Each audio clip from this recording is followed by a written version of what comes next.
When you're ready to upload your site to a web server, you need to add the login details to the site definition in Dreamweaver. So go to the Site menu and select Manage Sites. And this lists all the sites that you've defined within Dreamweaver. Select the one that you want to edit, then click the pencil icon at the bottom to edit the currently selected site.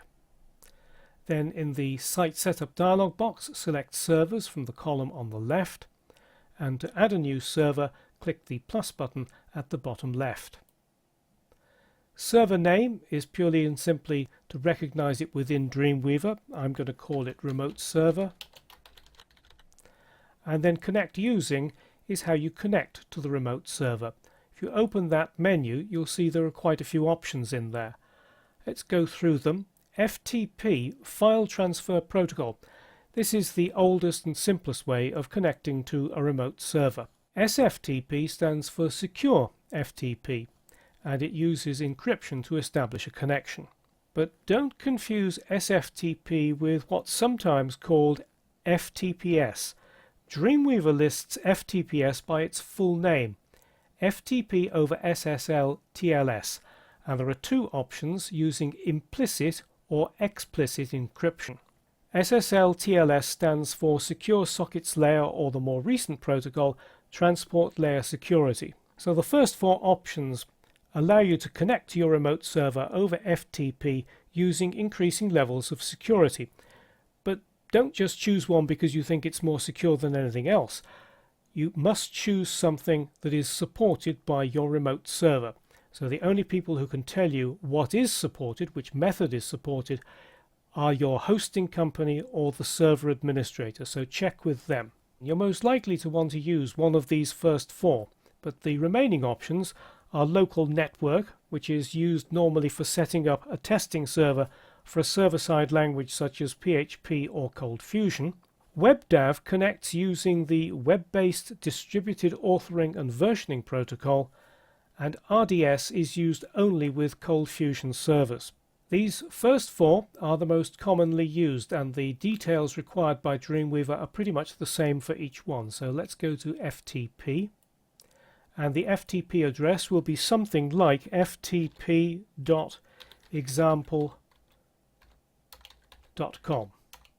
Then you need to fill in the username and password that you've got from your hosting company or server administrator, and then click the Test button to test whether you've managed to connect successfully to your server. If you can't connect, don't forget that usernames and passwords are usually case sensitive, so that could be one of the problems.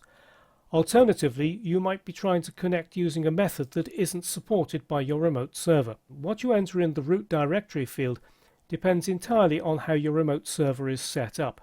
In some cases, you can leave this completely blank. In other cases, you need to insert a /, but you might need to put in a full path. Again, the only people who can tell you are your hosting company or server administrator. And web URL is the URL that you would use to get to the root directory. If you click in here, Dreamweaver tries to be helpful. It's put in FTP. Obviously, FTP is only for connecting to the server and not for looking at the website, so we need to change that to www.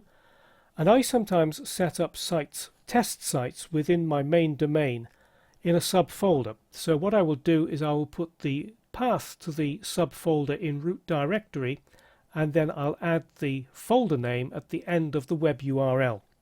Down here is more options. If you twirl that open, you see several more options in there.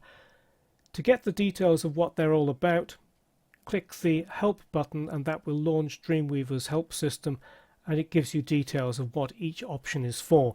Most of the time you don't need to bother with them. So I'm going to close that. And there's one extra option if you select FTP over SSL TLS. So let's just open that. By default, Dreamweaver selects Trusted Server. This checks the server's credentials against a list of trusted certificate authorities. If you open that, the alternative is to select None. If you do that, you're shown the server certificate the first time you connect. And if you accept the credentials, the certificate is added to Dreamweaver's Trusted Sites certificate store, so you don't need to accept the credentials each time you connect. There's also an Advanced tab at the top. If you select that, it gives you these options here. By default, Dreamweaver maintains synchronized information. This enables you to synchronize the files on your local computer with your remote server and vice versa. The information is stored in hidden folders with the name _notes. If you don't like Dreamweaver maintaining those notes folders in your website, then deselect this, but of course you won't be able to use synchronization operations if you do that. This option automatically uploads files to the server when you save a file. I think that's incredibly dangerous, and I recommend that you don't select that. The danger is that you make a mistake on your local file, you save it by accident, and you've then destroyed a page on your live website. And if you select Enable File Checkout, that's if you're working in a team, or maybe if you're working on two separate computers and you want to be able to check in and check out the files. Click the Help button to find out more details about that from the Dreamweaver help system. So when you've made all your changes, just click Save. That brings you back to this dialog box, and by default Dreamweaver selects the Remote checkbox.